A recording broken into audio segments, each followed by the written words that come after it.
नमस्कार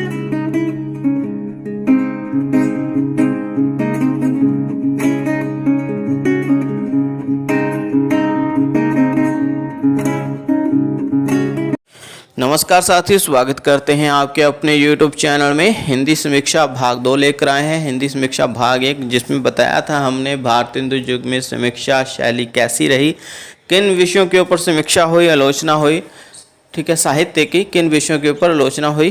ओके, इसके बारे में बताया था भाग 1 भारतेंदु युग में समीक्षा, ऐसे टॉपिक था उस वीडियो का। और आज हम पढ़ेंगे भाग 2, लेकिन आज हम टॉपिक नहीं प्रश्न लेकर आए हैं। इन प्रश्न उत्तरों के माध्यम से ही आपका जो द्विवेदी युग में समीक्षा कैसी है वो टॉपिक भी क्लियर हो जाएगा। ठीक है, तो चलिए शुरू करते हैं। 10 महत्वपूर्ण प्रश्न होने वाले हैं और यही 10 प्रश्नों से कई ज़्यादा आगे प्रश्न बन सकते हैं और बनेंगे। ठीक है, 10 प्रश्न है वैसे, और बहुत सारे प्रश्न इससे ही आगे बन सकते हैं साथियों। तो चलिए शुरू करते हैं भाग 2। और टॉपिक स्वतंत्र रूप से नहीं लाए हैं बल्कि प्रश्न उत्तर के माध्यम से ही समझा देंगे कि द्विवेदी युग में कैसी समीक्षा थी, कौन सी समीक्षाएं थी, क्या शैली थी। और ज़्यादा बड़ा टॉपिक पढ़ने की आवश्यकता नहीं, क्योंकि ज़्यादा पूछा भी नहीं जाता है। उतना ही पढ़ाएंगे जितना परीक्षा के दृष्टिकोण से सही होगा। हाँ, हिंदी समीक्षा तो भाई मास्टर कैडर की परीक्षा में भी लगी हुई है। हिंदी समीक्षा मास्टर कैडर हिंदी और लेक्चरर कैडर हिंदी में तो था ही, प्रश्न आया भी था इस बार हिंदी समीक्षा से। और NTA UGC नेट हिंदी वाले और DSSSB TGT हिंदी वाले, उनके लिए ये वीडियो बहुत ज़्यादा लाभदायक सिद्ध होने वाली। साथ ही शुरू करते हैं 10 प्रश्न पढ़ना। हमारे पास पहला प्रश्न है आज का, तनिक देखिए। ये हमने MCQs आज से 3-4 महीने पहले ही बना लिए थे साथियों, तो ये लिखित में है हमारे हैंड राइटिंग में। तो साथियों, भारतेंदु युग में आप भी, अगर आपको भी उत्तर लगता है सही तो आप भी उत्तर दीजिए साथ में। भारतेंदु युग में हिंदी आलोचना का आरंभ किससे हुआ? तो 4 टॉपिक है साथियों, मतलब 4 विकल्प हैं यहाँ पर, जो हमने पढ़ाया है पहली वीडियो में, वहीं से प्रश्न है। भारतेंदु युग में हिंदी आलोचना का आरंभ किससे हुआ, यह प्रश्न है। पहला टॉपिक, पहला विकल्प, रीतिकालीन लक्षण ग्रंथों की परंपरा के आधार पर सैद्धांतिक आलोचना से। दूसरा है ब्रज भाषा एवं खड़ी बोली गद्य में लिखी गई टीकाओं के रूप में आलोचना से। तीसरा है इतिहास ग्रंथ में कवि परिचय के रूप में आलोचना से, या फिर ऊपर लिखित सभी। तो चारों में से कौन सा विकल्प आपको लगता है कि सही होने वाला है? जब साथियों जल्दी बताइएगा। प्रश्न एक बार फिर से दोहरा देता हूँ, भारतेंदु युग में हिंदी आलोचना का आरंभ किससे हुआ है? शीघ्र बताइए जी साथियों। पहला है रीतिकालीन लक्षण ग्रंथों की परंपरा के आधार पर जो सैद्धांतिक आलोचना हुई थी, उसके आधार पर हम कह सकते हैं कि हाँ, भारतेंदु युग में आलोचना का आरंभ इससे हुआ। दूसरा, ब्रज भाषा एवं खड़ी बोली गद्य में लिखी गई टीकाओं के आलोचना से। तीसरा, इतिहास ग्रंथ जो 2 थे, शिव सिंह सरोज और the modern vernacular literature of Hindustan, उससे। इतिहास ग्रंथों में कवि परिचय के रूप में आलोचना से। तो बताइए, चौथा विकल्प तो सही नहीं गई ये, बिल्कुल D option is the right answer. ठीक है, भारतेंदु युग में जो हिंदी आलोचना, हिंदी समीक्षा का आरंभ हुआ, तो उसके पीछे जो 3 विकल्प है, इसलिए चौथा विकल्प बिल्कुल सही होगा। अब ऊपर लिखित सभी, ठीक है, रीतिकालीन लक्षण ग्रंथों की परंपरा के आधार पर जो सैद्धांतिक आलोचना हुई भारतेंदु युग में, इससे भी आरंभ हुआ। ठीक है, और ब्रज भाषा और खड़ी बोली में जो गद्य टीकाएँ लिखी गई, उससे भी हम हिंदी आलोचना का आरंभ मान सकते हैं। और इतिहास ग्रंथों में कवि परिचय के रूप में आलोचना। तो बिल्कुल ये तीन टॉपिक जो हैं ये शुरुआत में थे हिंदी आलोचना के।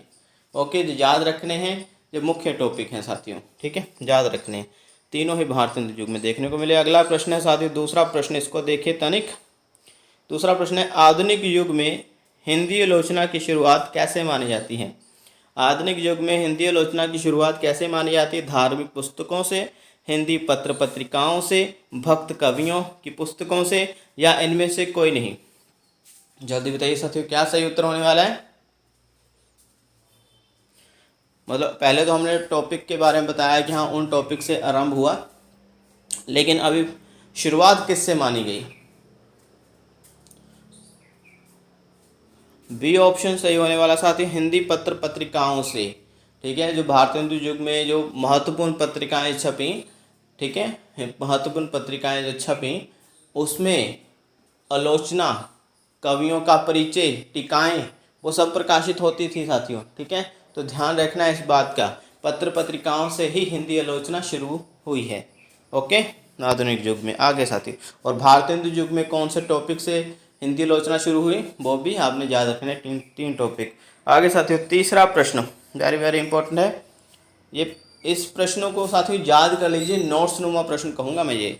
द्विवेदी युग में कौन सी मुख्य आलोचना हुई, कौन सी मुख्य आलोचना हुई, द्विवेदी युग में कौन सी मुख्य आलोचना हुई साथियों बताइए।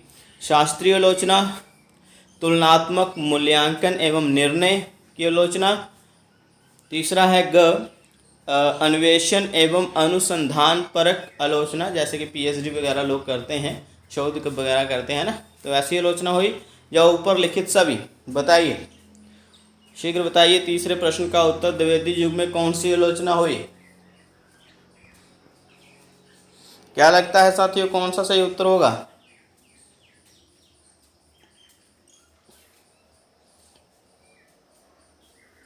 जी साथियों, बिल्कुल सही, डी ऑप्शन, चौथा ऑप्शन बिल्कुल सही है आपका। जी हाँ, तृतीय प्रश्न का जो सही उत्तर है साथियों वो ऑप्शन आपका डी, यानी 4, ऊपर लिखित सभी। याद रखिएगा, शास्त्रीय आलोचना भी हुई, तुलनात्मक मूल्यांकन एवं निर्णय वाली, ठीक है, आलोचना भी हुई, और अन्वेषण एवं अनुसंधान पर आलोचना भी इसमें हमने देखी है। ठीक है, और इसके अतिरिक्त आप यह भी लिख लीजिए साथ में कि एक और आलोचना मिलती है परिचयात्मक। क्या है, परिचयात्मक, ठीक है साथियों, परिचयात्मक आलोचना। ठीक है, जिसमें कवियों के लेखों का परिचय मिला। ओके, इसमें भी मिला, भारतेंदु युग में भी था। ओके, तो परिचयात्मक, किसी के बारे में परिचय करवाना, उसके गुण और दोषों के बारे में बताना, कृतियों रचनाओं के बारे में, कोई पुस्तक। ठीक है, आगे व्याख्यात्मक आलोचना भी इसमें देखने को मिली। तो 5 प्रकार की आलोचना हमें मिलती है। व्याख्यात्मक, ठीक है, व्याख्यात्मक आलोचना भी है। ठीक है, पहली शास्त्रीय आलोचना, दूसरा तुलनात्मक मूल्य एवं निर्णय की आलोचना, आगे है अन्वेषण एवं अनुसंधान परक आलोचना, चौथा है परिचयात्मक आलोचना, और 5वां है व्याख्यात्मक आलोचना। इसको लिख लीजिए, अगर द्विवेदी युग में ये प्रश्न आ जाता है, द्विवेदी युग में किस प्रकार से, ठीक है, द्विवेदी युग का प्रश्न आ जाता है कि द्विवेदी युग में किस प्रकार की आलोचनाएं हुई, तो बिल्कुल 5 प्रकार की हुई, नाम है मैंने आपको बता दिए, लिख लेने हैं साथियों। चौथे प्रश्न पर अभी हम चलते हैं। प्रश्न है, यह प्रश्न इस बार लेक्चरर कैडर में आया हुआ था, पंजाब का जो लेक्चरर का एग्ज़ाम था, हिंदी लेक्चरर कैडर का, उसमें ये प्रश्न आया था। क्या था, तुलनात्मक आलोचना का आरंभ कहाँ से माना जाता है। ठीक है, इस तरह का प्रश्न तो नहीं आया था, बल्कि घुमाकर पूछा गया था। ठीक है, घुमाकर पूछा गया था कि किसने मतलब पहली बार तुलनात्मक आलोचना का आरंभ किया, इस प्रकार से। ठीक है, तो प्रश्न यही था। हालांकि तुलनात्मक आलोचना का आरंभ कहाँ से माना जाता है साथियों, जल्दी बताइए। बिहारी और देव की तुलना से, बिहारी और कवि सादी की तुलना से, सूर और तुलसी की तुलना से, या कबीर और जायसी की तुलना से। जल्दी बताइए साथियों, कौन सा सही लग रहा है। यहाँ आपको 4 विकल्प आपके सामने हैं। तुलनात्मक आलोचना, कोई महान 2 रचनाएं बता देते हैं कि हाँ, जैसे समझ लीजिए रामचरितमानस और पद्मावत की आलोचना बताई कि दोनों में से कौन श्रेष्ठ है ना, कि दोनों में से कौन सा श्रेष्ठ ग्रंथ है। या फिर रामचरितमानस और रामचंद्रिका में बहुत ज़्यादा विवाद चला था एक वक्त में। हालांकि रामचरितमानस को सबसे उत्कृष्ट ग्रंथ माना गया, रामचंद्रिका से भी ज़्यादा। ठीक है, तो ऐसे तुलनात्मक आलोचना कहते हैं इसको। ठीक है, कुछ हम कहते हैं ना कि तथ्य उभारे जाते हैं, तथ्यों को सामने रखा जाता है, फिर उन तथ्यों के विश्लेषण के बाद ही पता चलता है कि कौन सी उत्कृष्टतम श्रेणी की रचना है या कवि है कोई। ठीक है, तो जहाँ पर देख लीजिए, पहला विकल्प बिहारी और देव की तुलना से तुलनात्मक आलोचना शुरू हुई, या बिहारी और कवि सादी की तुलना से तुलनात्मक आलोचना आरंभ हुई, सूर और तुलसी से, या फिर सूर मतलब सूरदास। आगे साथियों, कबीर और जायसी से। बताइए कौन सा विकल्प सही होने वाला है। ये 10 प्रश्न है साथियों, बिल्कुल सही, पहला बिल्कुल गलत है जी। ठीक है, इससे तुलनात्मक आलोचना का आरंभ नहीं माना जाता है। तो बिहारी और कवि, ठीक है, बिहारी और कवि सादी की तुलना से, ओके, बिहारी और कवि सादी की तुलना से ही तुलनात्मक आलोचना का आरंभ माना जाता है, ठीक है साथियों। और यह तुलनात्मक आलोचना किसने की थी? जो साथियों 1907 ईस्वी में, ठीक है, 1907 ईस्वी में पद्म सिंह शर्मा का नाम सुना है ना, पंडित पद्म सिंह शर्मा, ठीक है, पद्म सिंह शर्मा का नाम जब आता है तो याद रखिएगा, पंडित पद्म सिंह शर्मा 1907 ईस्वी में उन्होंने बिहारी और कवि सादी की तुलना से तुलनात्मक आलोचना का शुभारंभ किया था, ओके। फिर उसके बाद बहुत सारे कवियों के बीच तुलनात्मक आलोचना, मतलब कि उनके बीच तुलना की गई, फिर आलोचना समीक्षा प्रस्तुत की गई। लेकिन बिहारी और कवि सादी, अभी कवि सादी कौन है? ये फारसी के कवि हैं साथियों, ठीक है, फारसी के कवि हैं। बिहारी के साथ उनकी तुलना कीजिए, पद्मा सिंह शर्मा ने बताया है, ठीक है, बिहारी और कवि सादी की तुलना हुई, ओके साथियों। हालांकि फिर बिहारी और कवि सादी की तुलना के बाद भी बहुत सारे, जैसे बिहारी और देव की तुलना हमारे सामने प्रस्तुत कर दी गई कि बिहारी श्रेष्ठ है या देव श्रेष्ठ है, ठीक है साथियों। आगे पढ़ते हैं, अगले प्रश्न पर चलते हैं। ये प्रश्न आपने लिख लेना है, इसका उत्तर बहुत इंपॉर्टेंट है, ठीक है। आगे साथियों, अभी हमने पढ़ा ना एक प्रश्न को याद रखना है हमेशा, अभी पूछूंगा फिर से ही। 5वां प्रश्न है, बाबू शिवनंदन सहाय ने भारतेंदु की, मतलब भारतेंदु हरिश्चंद्र की तुलना किन कवियों से की है? जल्दी बताइए। बाबू शिवनंदन सहाय ये भी एक अच्छे लोचक माने जाते हैं, किन कवियों से की है? पंत प्रसाद निराला, पंत प्रसाद मैथिली शरण, शेखर पद्माकर तुलसीदास या सूरदास रसखान या तुलसीदास? जल्दी बताइए। भारतेंदु की तुलना शिवनंदन सहाय ने किससे की है? तुलनात्मक आलोचना है ये भी, बताइए साथियों क्या उत्तर होगा? शिवनंदन सहाय, जी बिल्कुल साथियों, तीसरा ऑप्शन बिल्कुल सही है। शेखर पद्माकर और तुलसीदास से भारतेंदु के कविताओं की जो तुलना है वो की है, ठीक है, इन 3 कवियों से।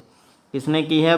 भाबू शिवनंदन सहाय, अच्छा नाम है जब हिंदी साहित्य में, ठीक है। इन्होंने भारतेंदु जी की तुलना शेखर पद्माकर और तुलसीदास से की है। कब की? 1905 ईस्वी, ठीक है। अभी जो हमने एक प्रश्न पढ़ा ना पीछे, कौन सा प्रश्न था साथियों वो?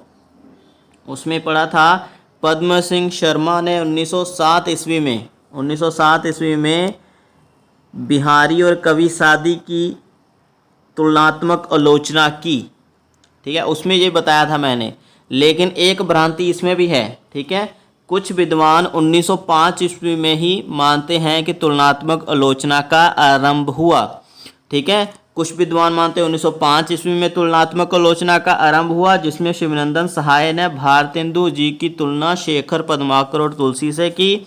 और कुछ विद्वान मानते हैं, जैसे कि हमने चौथा प्रश्न पढ़ा, कुछ विद्वान मानते हैं कि तुलनात्मक आलोचना का आरंभ बिहारी और कवि सादी की तुलना से हुआ 1907 में पद्म सिंह शर्मा के द्वारा, ठीक है, ये याद रखना। तो भ्रांति है जहाँ पर, किसका सच माने? अभी विद्वानों का मानना है, आप 1907 वाला भी मान सकते हैं, 1905 वाला भी। अगर एक विकल्प है दोनों में से किसी का भी, मतलब किसी भी प्रश्न में अगर पेपर में आपको आ जाए, परीक्षा में आ जाए, तो आप उसी को टिक करिए जो विकल्प में है, ठीक है। दोनों विकल्प में नहीं आएंगे। आगे साथियों, 6वां प्रश्न, यह भी काफ़ी इंपॉर्टेंट प्रश्न है साथियों, देखिए ध्यान से देखिएगा इस प्रश्न को, ठीक है। देव और बिहारी जो अभी पुस्तक का नाम मैंने ऊपर बताया था, मतलब तुलनात्मक आलोचना हुई है जो, ठीक है। देव और बिहारी में कौन श्रेष्ठ है, इस विवाद को जन्म देने वाले विद्वान कौन थे? जल्दी बताइए। पुस्तक का नाम नहीं यहाँ पर पूछा गया है, माफ करेगा, ठीक है। यहाँ पर यह पूछा गया है देव और बिहारी जो 2 महान कवि हैं, इनमें से कौन श्रेष्ठ है? इस विवाद को जन्म किसने दिया? कृष्ण बिहारी मिश्र ने, भगवान दीन मतलब लाला भगवान दीन, मिश्र बंधु या रामचंद्र शुक्ल? चारों ही अच्छे आलोचक माने जाते हैं। किसने, किन विद्वानों ने इस विवाद को जन्म दे डाला कि भाई देव महान है या बिहारी? देव और बिहारी में कौन श्रेष्ठ है, कौन उत्कृष्ट लिखता है भाई?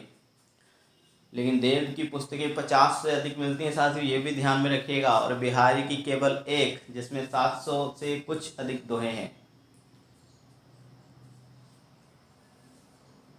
कहते ना 100 सुनार की 1 लोहार की, है ना। तो वही काम कर दिया बिहारी ने। हालांकि ये विवाद भी छिड़ा था। बिल्कुल साथियों, C option is the right answer. मिश्र बंधुओं ने ये विवाद छेड़ा था, ठीक है, कि देव बड़े हैं कि बिहारी। उन्होंने देव को बड़ा स्थान दिया है मिश्र बंधुओं ने, ठीक है। देव और बिहारी के बीच जो विवाद छिड़ा था, मतलब इन 2 नामों के बीच की कौन श्रेष्ठ है, वो मिश्र बंधुओं ने छेड़ा था। 3 भाई थे, आपको पता होना चाहिए। ओके, जो याद रखना है प्रश्न। अगला जो प्रश्न है साथियों वो देख लीजिए।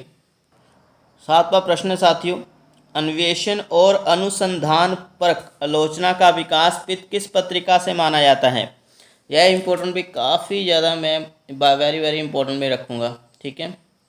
जो शोध परक आलोचनाएँ हुई, ठीक है, अन्वेषण अनुसंधान जो रिसर्च वगैरह हुआ करता है अभी, है ना, पीएचडी करते हैं हम सभी। जो भी जीआरएफ लेता है, जो जीआरएफ के बगैर पीएचडी में अपना एनरोलमेंट करवाता है, तो वो इस प्रकार से ही अनुसंधान करता है, वहाँ जाकर अन्वेषण करता है। ओके, तो बताइए मुझे किस पत्रिका से ये आलोचना, जे इस प्रकार की समीक्षा आरंभ हुई, अन्वेषण और अनुसंधान परक आलोचना। सरस्वती, नागरी प्रचारणी पत्रिका, आनंद कादम्बिनी पत्रिका, ब्राह्मण पत्रिका। जल्दी बताइए।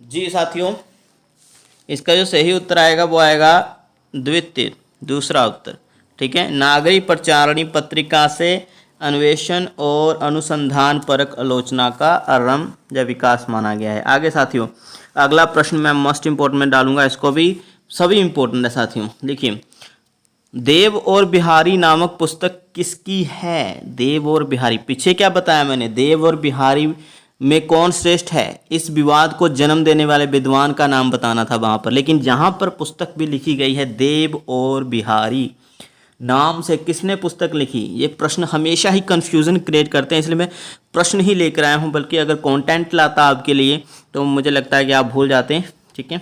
प्रश्न याद रहते हैं हमेशा। देव और बिहारी नामक पुस्तक किसकी है, बताइए। कृष्ण बिहारी मिश्र, लाला भगवान दीन, मिश्र बंधु या पद्म सिंह शर्मा। जल्दी बताइए।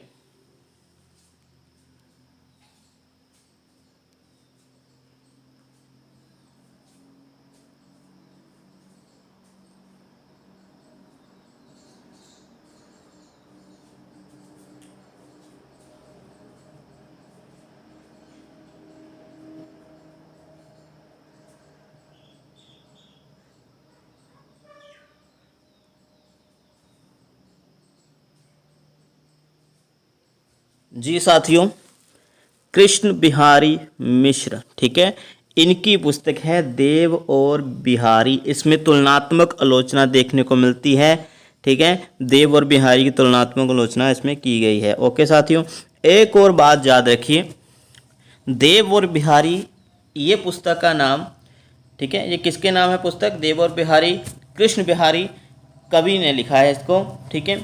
लेकिन आप ये भी याद रखिए कि एक पुस्तक तुलनात्मक आलोचना के संबंध में और लिखी गई है, कौन सी, उसका नाम है साथियों बिहारी, ठीक है। क्या नाम है, बिहारी और देव। क्या है, बिहारी और देव, ठीक है साथियों, ये भी लिख लीजिए। और ये किसने लिखा है, बिल्कुल लाला भगवान दी ने लिखा है इसको। मतलब जो इन्होंने पुस्तक लिखी इसमें बिहारी को पहले रखा और देव को बाद में रखा, ठीक है। बिहारी और देव, इस पुस्तक का नाम लाला भगवान दीन ने रखा और जित आलोचना जो है लाला भगवान दीन ने की है, बिहारी और देव इस पुस्तक में, ठीक है। ये पुस्तक का नाम बिहारी और देव, कन्फ्यूज़न नहीं रखना है अपने मन में। और जो देव और बिहारी पुस्तक है वो कृष्ण बिहारी मिश्र की है, ठीक है, ये याद रखिएगा। और जो विवाद उत्पन्न हुआ पहली बार वो किन विद्वानों ने किया, वो मिश्र बंधुओं ने क्रिएट किया था, ठीक है साथियों। हमारे पास 9वां प्रश्न है अभी, क्या है प्रश्न, इसको भी देख लीजिए कि हिंदी आलोचना का आरंभ किस पत्रिका से माना जाता है। हिंदी आलोचना का, हमने एक प्रश्न पढ़ा था ना कि हिंदी आलोचना का आरंभ पत्र पत्रिकाओं से आरंभ हुआ आधुनिक काल में। अभी बताना है कि किस पत्रिका से आरंभ माना गया है, तो यहीं से देख लीजिए कितने प्रश्न बन गए। हिंदी प्रदीप, ब्राह्मण, पीयूष प्रभा या आनंद कादम्बिनी।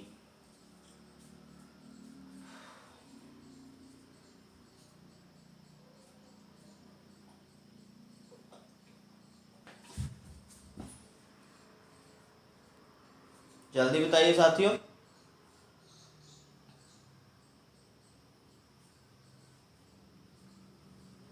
जी साथियों, हिंदी प्रदीप, ठीक है, जो बाल कृष्ण भट्ट की रचना माफ़ करिएगा पत्रिका थी और 1877 से चली और 33 वर्ष तक इसने कार्य किया। संपादन का बिल्कुल हिंदी प्रदीप से हिंदी आलोचना का आरंभ माना गया है साथियों, ये याद रखिएगा इस बात को, ठीक है। और इस पत्रिका में उस वक्त टीकाएँ या लक्षण ग्रंथों संबंधी जो भी आलोचना वगैरह छपा करती थी। हमारा अंतिम प्रश्न आज का इस वीडियो में, यह प्रश्न भी काफ़ी ज़्यादा इम्पोर्टेंट है साथियों। शास्त्रीय आलोचना का विषय क्या था? हमने पढ़ा ना, द्विवेदी युग में एक शास्त्रीय आलोचना है, बड़ी 5 प्रकार की आलोचना हमें देखने को मिलती है द्विवेदी युग में। तो बताइए शास्त्रीय आलोचना का विषय क्या था? काव्यांग विवेचन हुआ करता था इसमें, समाजवाद था, आदर्शवाद था या मार्क्सवाद था?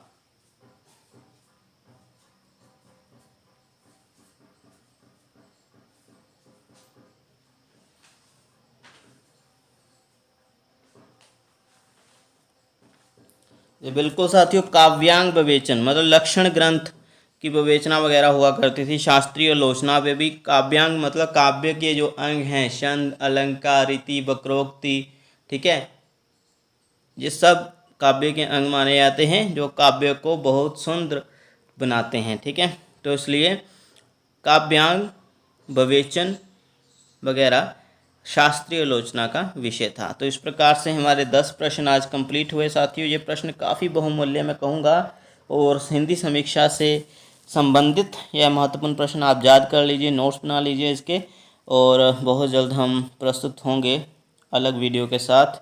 धन्यवाद।